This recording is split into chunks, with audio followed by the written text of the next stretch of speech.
والتأواب يا رب صل على محمد يا رب صل عليه وسلم.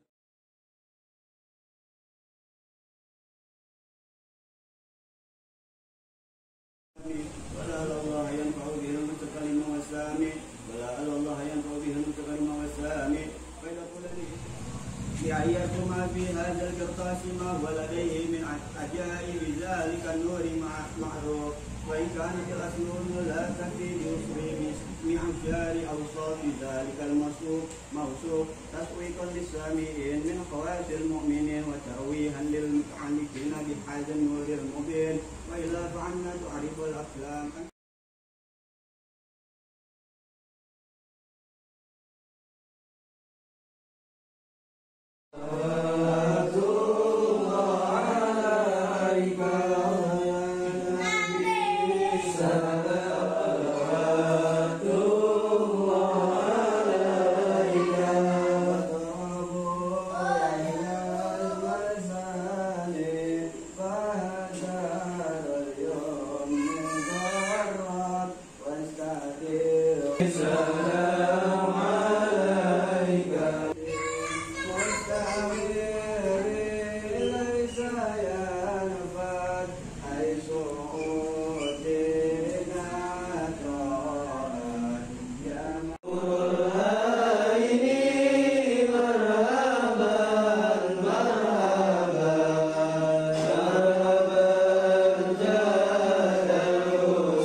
Dan penuh inovatif. Baik pemuda adalah notabene adalah tiang negara. Baik pemudanya maka baik akan baik negaranya. Di perumahan seperti garmen memberdayakan ibu-ibu yang bisa menjahit. Kemudian ibu-ibu yang bisa menjahit bisa mengembangkan potensi atau jelatan api, tapi diasumsikan menjadi potensi. Nah, potensi dalam pemuda ini terbagi atas 3. Yang pertama adalah watul aqliyah, kemudian watul bisniyah, satu lagi watul hamasah. Jadi untuk menghadapi daya saing program kedepannya gitu biar nggak gitu-gitu aja hidupnya itu bagaimana? Saya ngalamin banget kayak gitu. Maksudnya kan saya dulu SMA, SMP, setelah lulus SD, SMP, SMA itu saya di pesantren. Kalau pesantren itu kan satu program itu semua harus dijalinin sama semua santri gitu. Nah, akhirnya setelah misalnya ini saya ibaratkan program nih, dibikin program.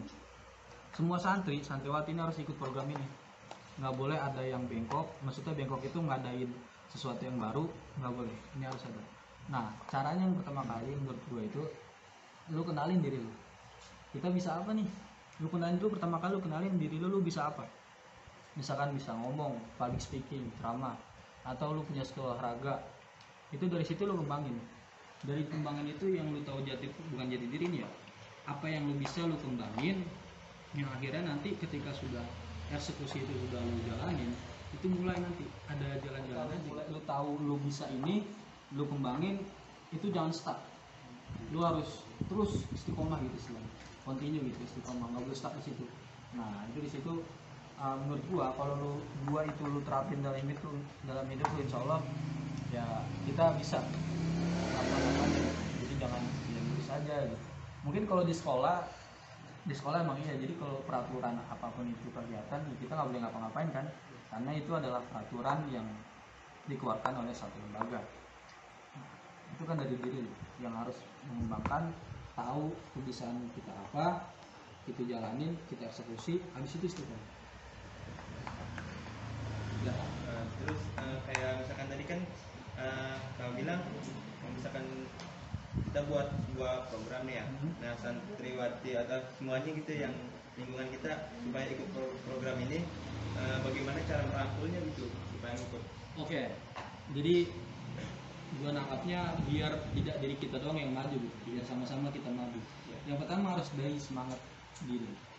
Jadi ketika lu jalanin satu program itu, satu yang kebiasaan itu, jangan buat diri lu sendiri. Lu tanemin dalam diri lu harus semangat.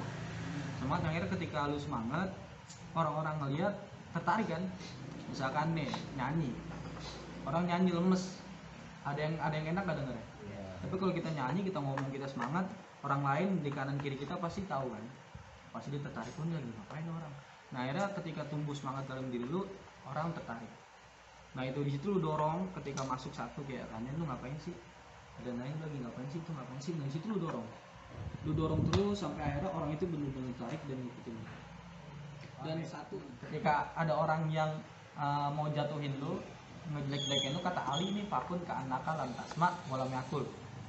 Lu yaudah nggak usah peduli mereka, anggap aja mereka nggak ngomong apa-apa dan anggap lu nggak dengar apa yang mereka omongin. Paham ya? Gimana? Lagi? Ada lagi? Dari cewek mungkin? Kalau misalkan kita pengen tahu kan masih SMK kan kata Bang Ical masih nyari jati diri, terus harus pengen tahu kayak misalkan ini bakat gue di apa sih gitu, jadi itu gimana? Jadi akan keluar, jati diri akan nimbul sendiri gitu. Jadi kebiasaan kita akan tahu sendiri ketika kita action gitu istilahnya, ketika kita bergerak gitu. Kalau misalkan nggak bergerak, maksudnya diem aja gitu, sekolah aja. Nah itu mungkin akan keluar, kita akan tahu jati diri kita di mana, kita akan tahu kebiasaan kita di mana, tapi lama. Contoh, orang sekolah SD, SMP, SMA, kuliah, ketika mereka melalui semua lembaga itu, tapi mereka diem aja gitu, cuma belajar, yang akhirnya tanpa dia nongkrong, tanpa dia membangun relasi, komunikasi, jaringan, maksudnya dia di rumah aja gitu. Jadi nggak nongkrong, nggak ada teman majlis kayak gini. Akhirnya dia, yang saya bilang tadi, dia pragmatis hari. Nah itu jati dirinya akan keluar tapi lama. Nah ketika kita banyak bergerak, kayak banyak nongkrong gini, majlis, enggak, jadi kita tahu kan wajibnya apa bisa, terus nggak apa bisa. Ini akan keluar sendiri jati diri kita. Kebiasaan kita apa? Kita akan tahu sendiri. Gitu. Jadi ya bergerak aja gitu, jangan diem aja. Nah itu jati diri itu akan keluar sendiri, akan kita tahu sendiri, wah saya bisa di mana.